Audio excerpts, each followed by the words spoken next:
Oops. And all right. Kia ora, tēnā koutou, haere mai, and welcome back once again to the Infinite Ocean Museum and another episode of Tales from the Adventurers Guild. Last week, Diacrus managed to go an entire hour without being attacked by orcs, goblins, or animate furniture, and investigated an abandoned tavern, finding out some information about the place and uncovering a few vials that may prove useful. Continuing on to the town square, he met a farmer who had just arrived in town to ply his wares. Looking through the wreckage confusedly, after conversing with our intrepid monk, the farmer, Elford, decides to head home towards the misty forest, as this is where Diacrus was heading anyway.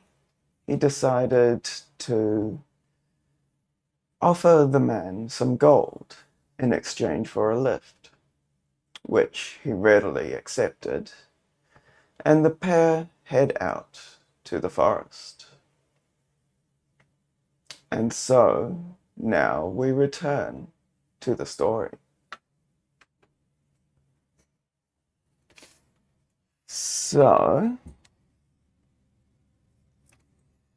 the trip went uneventfully, and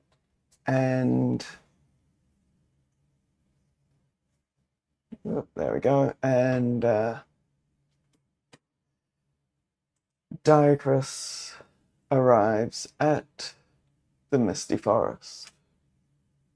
The new day, and he is refreshed after having a rest in Elford's cart. And so we shall start at the beginning of the area with an abandoned hut. You are not long within the bounds of the misty forest when you hear the sound of a fast-moving river. It is clear that a major waterway is ahead, and as the day is hot and travel is sweaty, you look forward to drinking from the forest river. Arriving at the river, you quench your thirst with cool water that tastes of stones and leaves, and then stand, wiping your mouth with the back of your hand, and survey your surroundings. Ahead, you see a bridge spanning the river. An abandoned cabin sits on the far side, its roof partially caved in. To your right, on the near side of the river, a path leads to a drop-off, where a waterfall tumbles down from the plateau into a lower part of the forest. Also on the near side of the bridge, a large signpost bears several parchment notices nailed there for all to see. Oops. So, let's go check out the signpost first, as it is nice and close. So that is 333.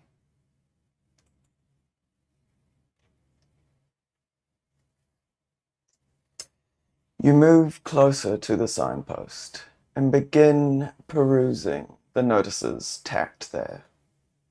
There are two that catch your eye. To all travelers, the foul spawn of the dragon Rivenier lurks in a cavern to the northern part of the forest. If you value your life, Stay away from that area. Another notice reads, Misty Forest Blacksmiths, taking care of all your blacksmithing needs, from ornaments to farming implements, to domestic tools, we cover it all. We even make quality weapons and armor. Find us just across the bridge at our homestead, and in the northwest, of the forest, near the iron ore deposits. This last notice has been covered with graffiti in a strange-looking language.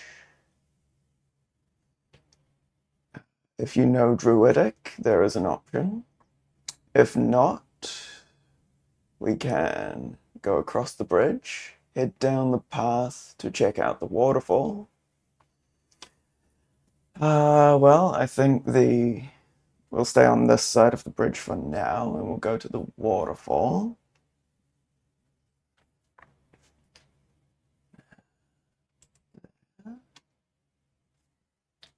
So,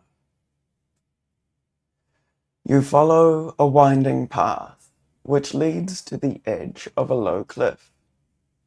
To your left, a sizable waterfall thunders down the cliff into a pool below. The pool is edged with trees which hang over the water, and the whole area looks serene and inviting. Indeed, as the sun climbs and the day warms, you want nothing more than to strip off and leap into this clear, cool reservoir of emerald-colored water. A path meanders down the low cliff to the pool below.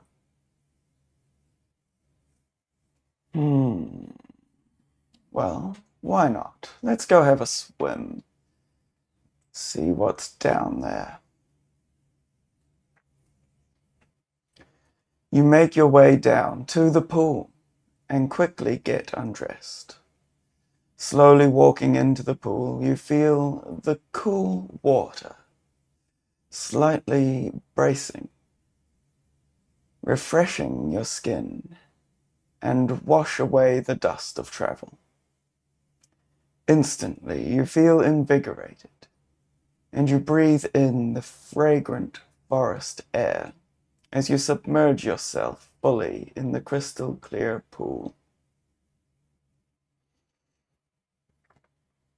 Okay, well,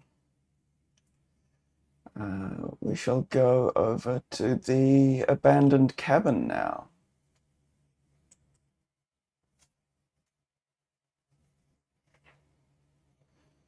Approaching this dilapidated cabin, you catch the aroma of rotting flesh on the breeze. Crossing the bridge, you see them, corpses littering the ground within this cabin. A slaughter has gone on here, and recently too. Investigate the bodies is what we shall do.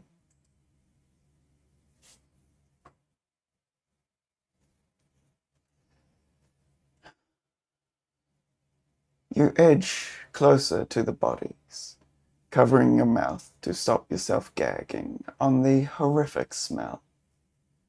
These bodies have strange wounds, multiple tiny piercing wounds, as if something small had stabbed them all over. Some of them appear in a rough line.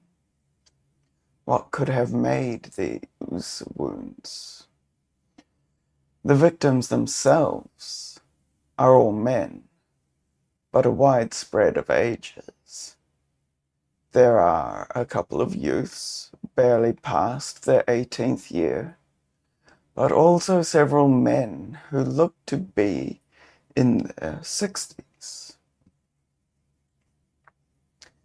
Looking closer, you see they all have rough, calloused hands. So, a survival check is called for. Over here. Oh dear. Where are my dice? I will return presently with dice. Oh dear.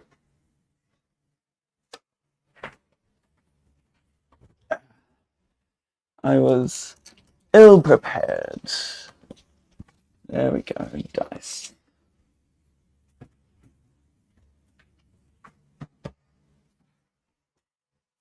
So,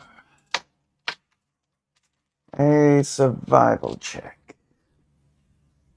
DC is 15. What is Diacris's survival? +4, not bad. That is an 18. Excellent. So, success is 4, 4, 3. Okay. There. Come on. So, from your knowledge of the outdoors, you discern that these wounds could have been made by lashing vines of some sort, perhaps poisonous vines. Let's explore around, see what we can find. 8, 3, 9.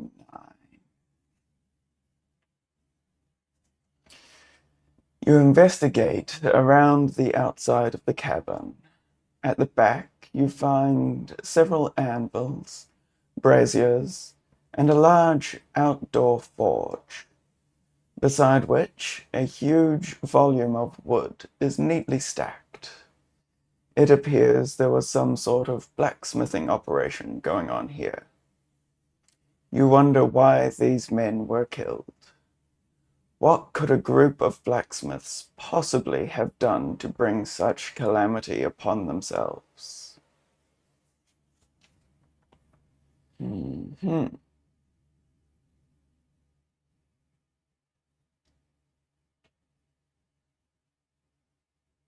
Well, that appears to be all for this section. I have investigated the bodies.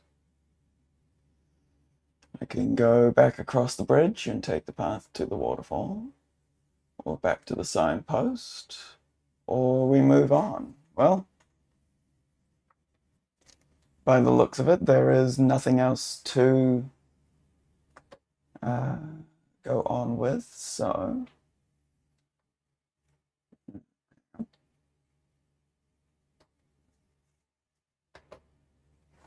there we go. New background for a new area. We will go back to the map.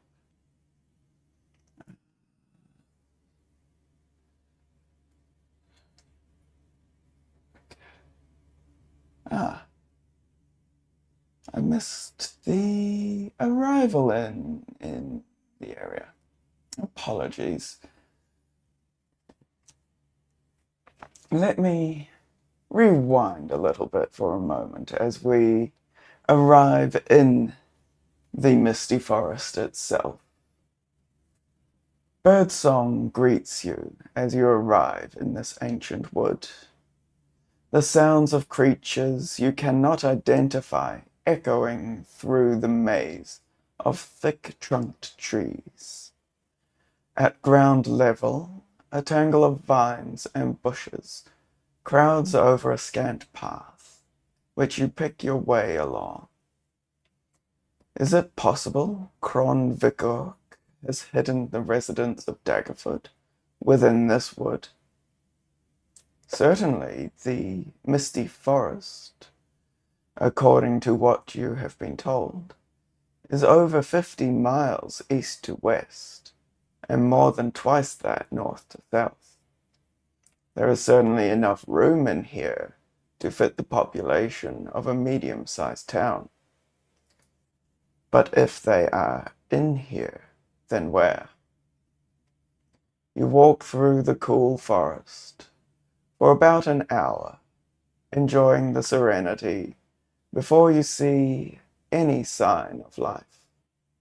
Ahead, you can hear the sound of a rushing river, and as you round the corner, you see a bridge on the other side of which is an abandoned cabin. There we go. So, Misty Forest, locations.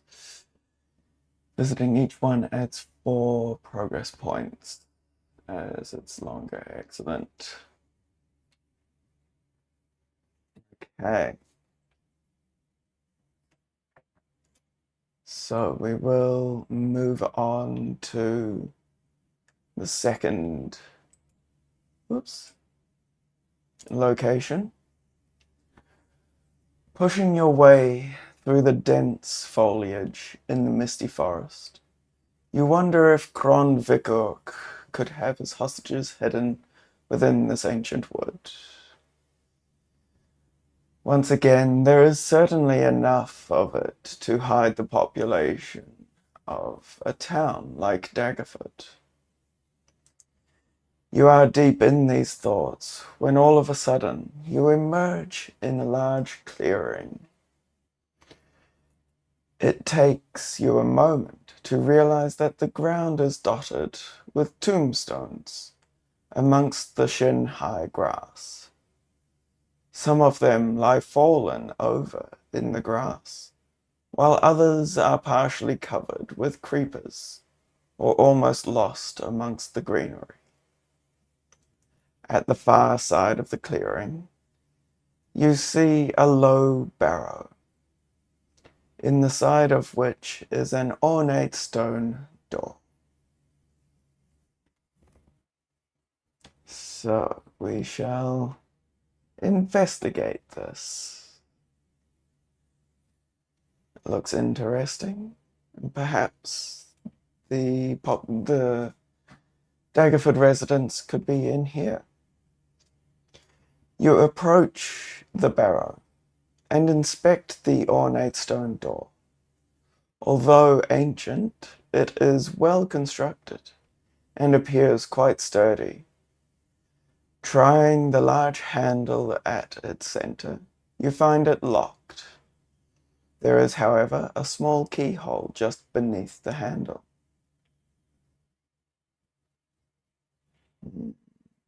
No, I don't. I don't have any key. However, let us allow Ricklin to attempt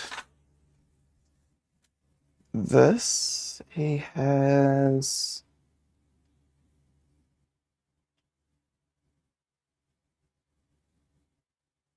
no notes on that, but he does have a much better strength, so we shall. I think the battery is dying. Interesting. Okay, let us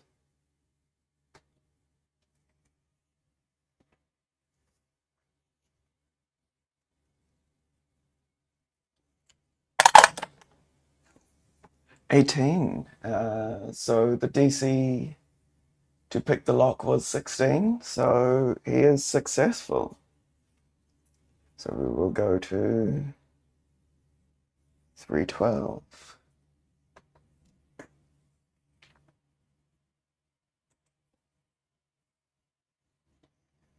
Where are we? Whoops, wrong way. It takes Ricklin some time, but finally he manages to maneuver the old tumblers into position, and the door releases. A sigh of air escapes around the edges of the door as the breath of eons escapes into the world of the living. Opening the door, you see stairs descending into darkness below. We shall descend the stairs then.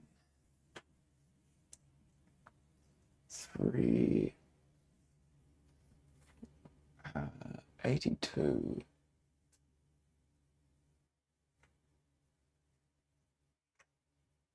81, 82. Heading down the stairs, you notice old torch sconces hanging from the walls, ancient and rusted. The steps themselves show no sign of wear, as if not a single soul had descended them in all the centuries. This tomb has stood here. You reach the bottom of the stairs and peer ahead into the gloom. A faint, musty smell reaches your nostrils. But apart from that, you hear nothing, see nothing, except a passage leading ahead into the darkness. After a short distance, the tiled corridor bends sharply right and extends before you once more. You creep forward, your senses primed. So a perception check is called for. And I will make one for Ricklin as well. He has really good perception. Where is mine? Perception is 4, Ricklin's is 6, because he has expertise. The DC is 15. So Ricklin fails with a... Oh, actually, no, Ricklin succeeds with a 15, 9 plus 6. And so does Diacris with a 13 plus 4.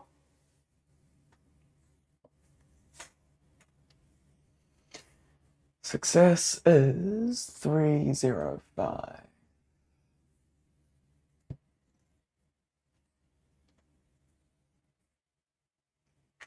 36, where's 5? There it is.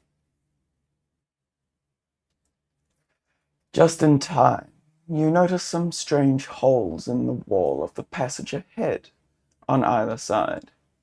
This appears to be a trap of some sort.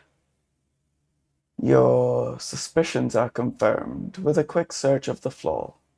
A row of tiles in line with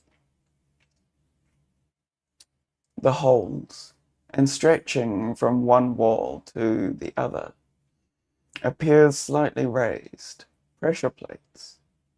Gingerly, you step over these tiles and continue ahead.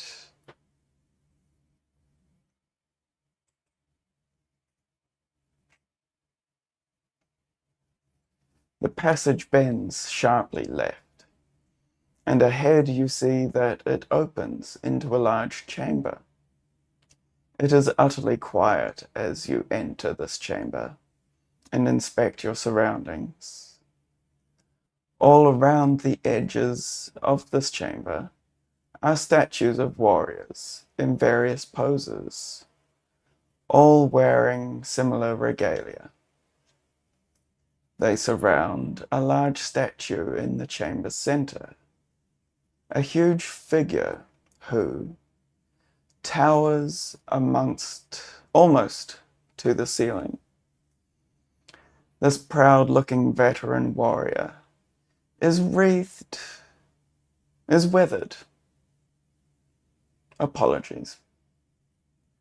This proud-looking veteran warrior, his weathered visage carved from stone, his sword at his side, and a hand lifted to his brow, casts his eye over some unseen and forgotten battlefield. A plaque At the base of the statue reads, "The great General Sir Sheldon Nordgast, conqueror of foes, hero of the Delambier Vale. May he rest eternally in glory." So this is his tomb, a tomb of some sort, to a great military commander. You wonder what treasures it might hold, and what dangers. You are pondering these thoughts when there is a great shuddering, and the ground begins shaking beneath your feet. From under the floor comes the clanking of ancient gears, and you look in horror to see that the warrior statue positioned around the edge of the room are sliding inwards on tracks of some kind. Then, to your dismay, they begin swinging their weapons back and forth menacingly. The circle of warriors is closing tightly. You will need to act quickly to escape this death trap. From a quick assessment of the situation, there seem to be 3 points where you could escape. Some of the warriors look slower, such as the swinging of a greatsword, but their blades look more deadly. There are others who appear to be quicker, but with blades that may inflict less damage.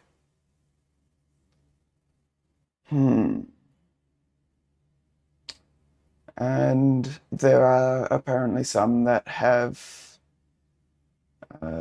two-handed pikes as well.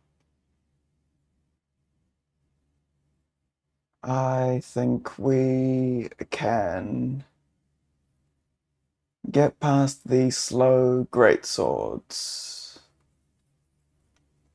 as both Ricklin and Diocris are very dexterous.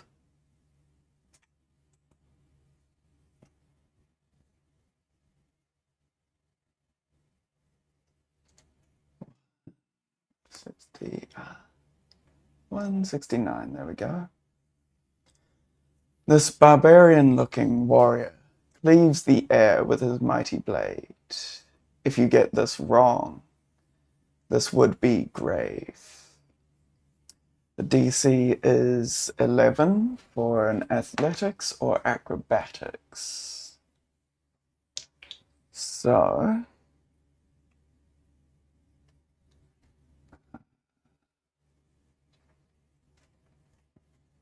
there we go. Athletics or acrobatics, well, +7 for Ricklin and +7 for Diocris. So that is a 4 that they need to get on the dice. And that is a 10 and a 9. So they both succeed. So we move on to 401. They succeed without taking any damage, dodging nimbly under the blades.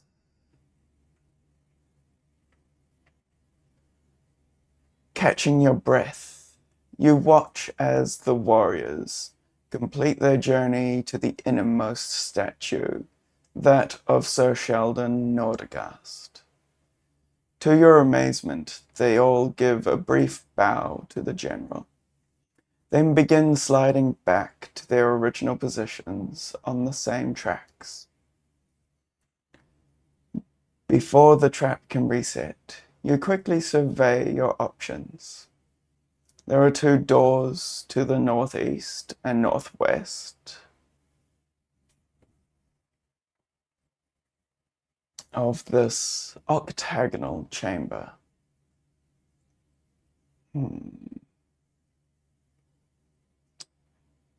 Well, let's keep to the left, I suppose, and go northwest to 74.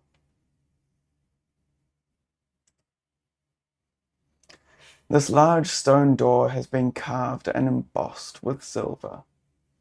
It depicts Sir Sheldon rescuing some hapless-looking maiden from a tower.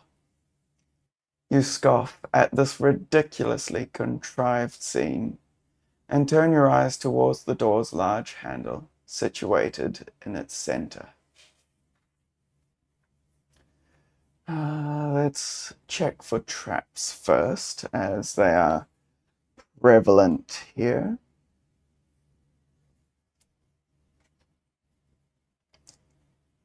$232.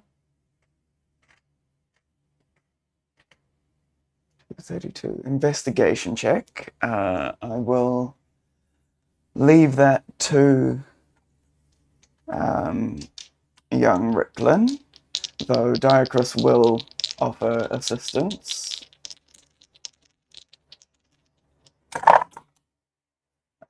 So that is a 19, and the DC was 16.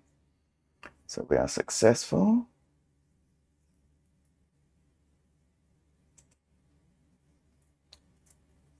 You touch a part of the door handle and feel a zap into your hand, yanking it away just in time. You realize that you have left your hand there a moment longer.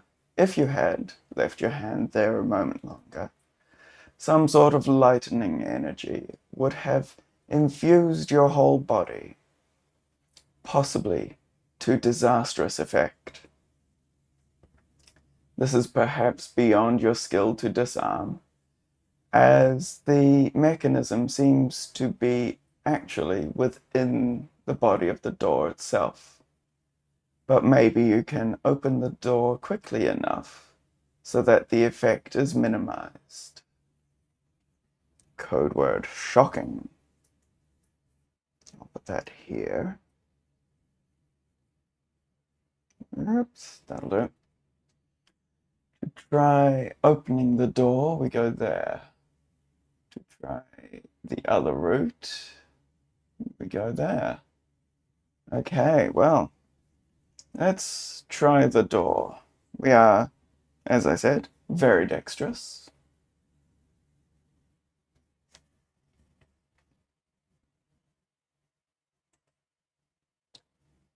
You grasp the handle and turn quickly, but still not quick enough.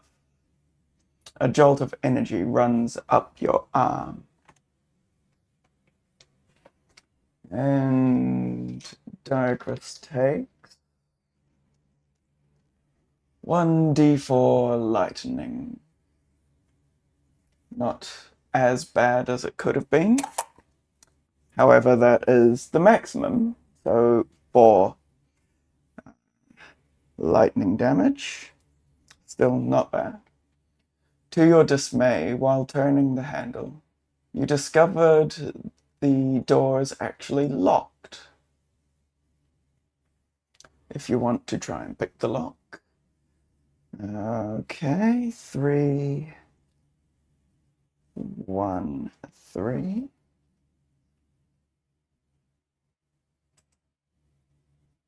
I would have thought that would be something you'd discover while you're investigating for traps, but oh well. Yeah, battery's obviously going to sleep. Again, Ricklin will make it, and Diacrus will offer whatever assistance he can. And that is a natural 20, so that will most assuredly succeed.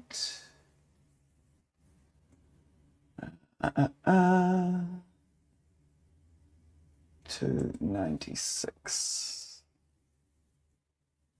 296. 99, 96. There you are. You hear the tumblers click into place. The door is open.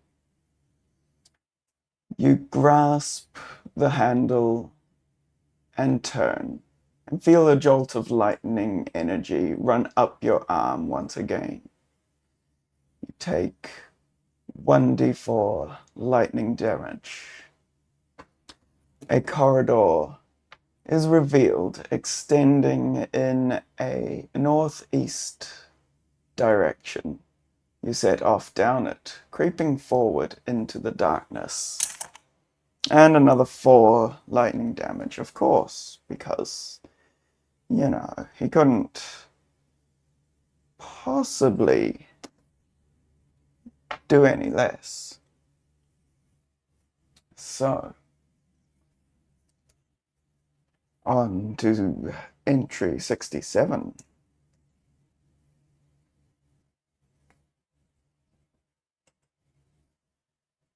Where are we? 65, 67. You reach the end of this passage, which opens into a large square chamber. All around you, marble sarcophagi are positioned, lined against the walls. Inspecting each one, you see that names are carved in golden plaques, positioned on each lid. If you'll give me a moment, I will take a drink.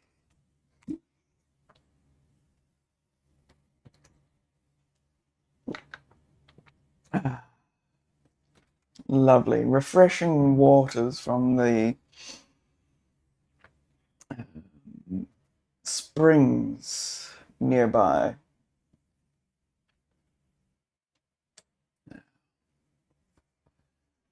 Lieutenant Reynold Woodhelm, hero of Tanglefork. Sergeant Ketir Jagron, loyal servant to Sir Sheldon. And on it goes. Where these, perhaps, men and women who fought alongside Sir Sheldon,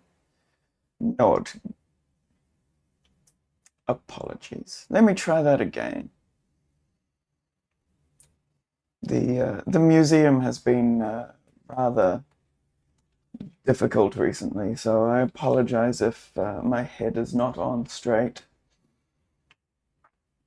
Were these perhaps men and women who fought alongside Sir Sheldon Ortegast, his loyal officers?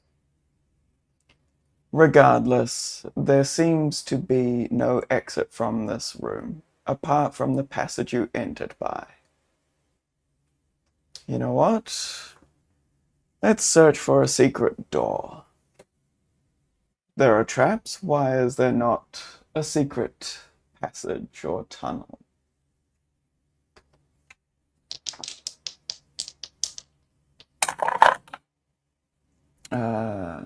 So Ricklin will search that, and the DC is 16, and he is successful with an 18. So, investigation. On a fail, you find nothing. On a success. Again, my brain is very tired. New exhibits have been coming into the museum, and, well, it has been a lot of work. So, 11.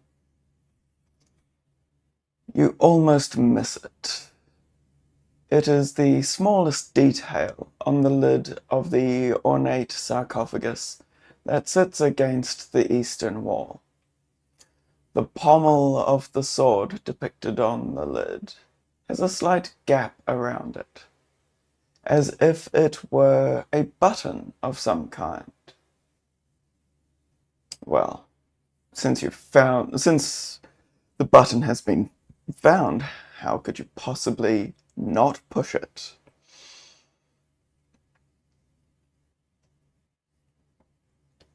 Though it would probably behoove us to check for traps. So let's do that. Oh dear. Natural 1. That could have been a 10, but I will say it is cocked. Natural 20, even better. So, investigation 26. I will say if it is a trap that Diocris and Recklin find it before it can do any harm to them. 459. Throwing some caution to the wind, confident that there are no traps. Confident that if there are no traps, you can continue on. You push the button. A panel of marble slides aside in the wall in front of you, revealing a passageway beyond. You step through and begin walking its length. The passage is lined with ornate weapons, like a gallery, and you marvel at the workmanship of some of these artifacts. As you are doing this, the panel to the west, where you had entered by, slides shut with a resounding boom. About halfway down on the north wall, you see a large square marble panel with a golden handle on it.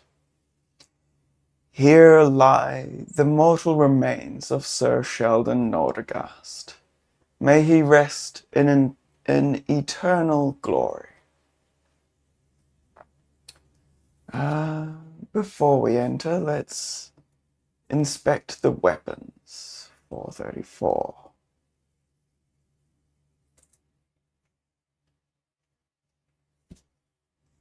'33, 34. You peruse the rows of weapons, each displayed on a hinged metal clamp. Two in particular catch your eye. A battle axe, adorned with feathers, animal skulls, and primitive runes, seems to emit bloodthirsty energy. You wonder how many foes this weapon has slain in battle. And it occurs to you that this was probably not a weapon used by Sir Sheldon himself, who seems very much the sword-wielding knight type of character. Perhaps one of his followers came from some barbarian tribe in the far north. The Artisan of the Tortured Lands, perhaps, where you yourself have traveled recently.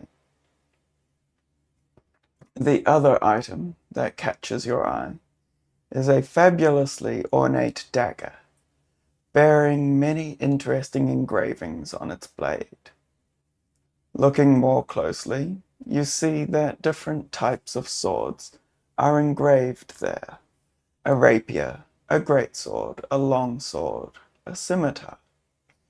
You notice that each clamp that holds a weapon has a glyph carved into its base. The same glyph every time. You have no idea what the purpose of each glyph is, but many of the glyphs you have run into have been traps of some kind, some of them devastatingly powerful. You wonder if these serve a similar purpose.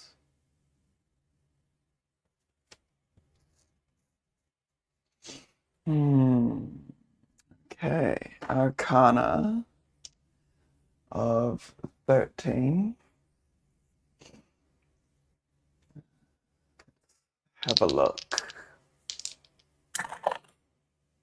Natural 20. So, a DC 13 was all that was required. 158.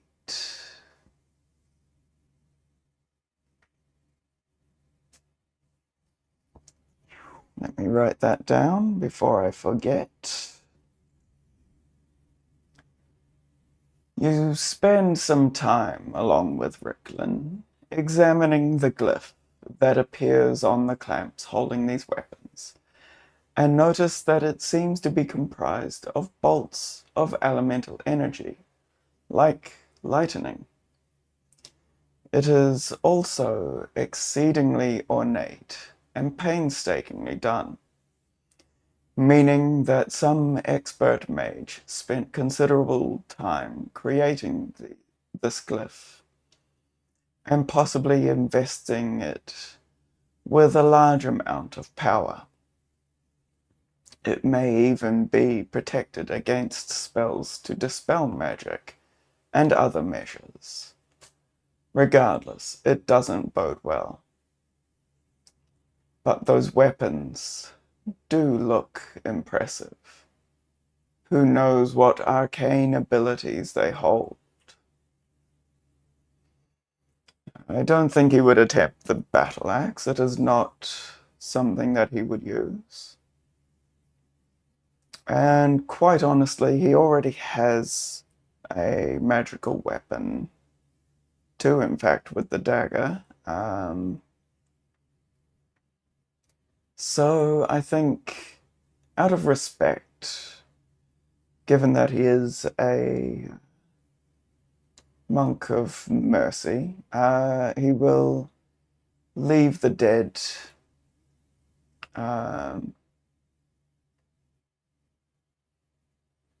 leave the artifacts of the dead as they lie, and return to investigate a bit further.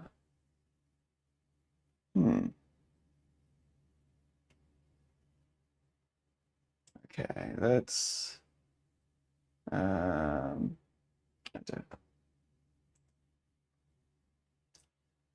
a moment.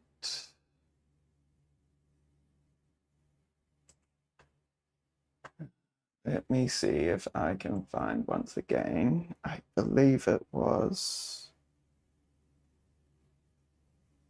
434. Let me see.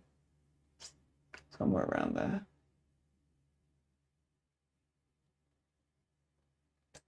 432, 433, 434.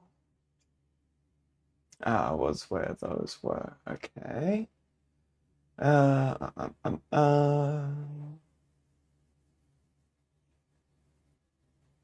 No, I would like to return to, must be 459, which is not too far further down.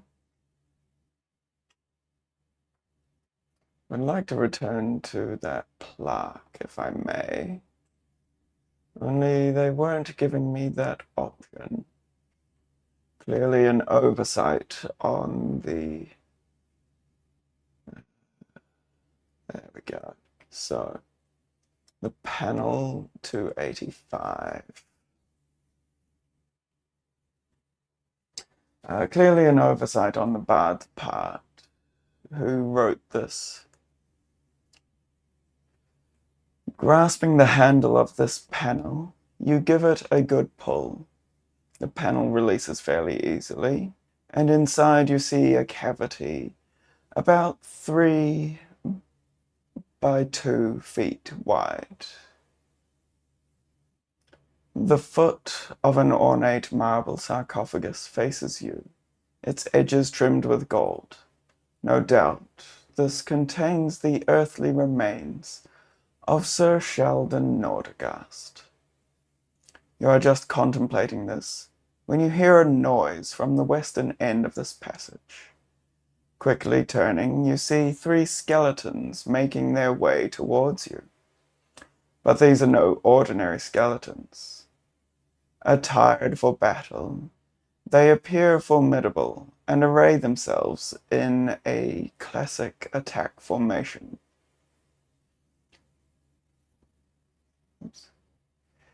You dare disturb the rest of our great commander, Sir Sheldon Nordegast. You will pay for this insolence with blood, intruder. It seems these bony brutes are intent on combat. So, the tomb combat sheet. I think we will leave it there for now so that I can have some time to set up. And that is a good place to finish. Tomb combat. There we go. That will give me some time to set up. And so, yes, these are rather... so these skeletons, while only bone and armor, have quite the willpower to them, the constitution to continue fighting for quite some time. In fact,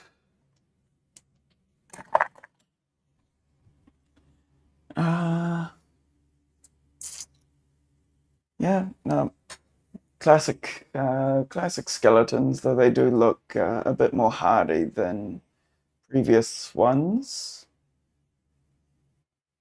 Interesting. So, they move to flank. There are 3 of them. Excellent. So, I think with that we shall retire for this episode. Thank you again for your attendance, and I do so hope you will return next time for the continuing adventure of Diacris. The tales, the current tale from the Adventurers Guild.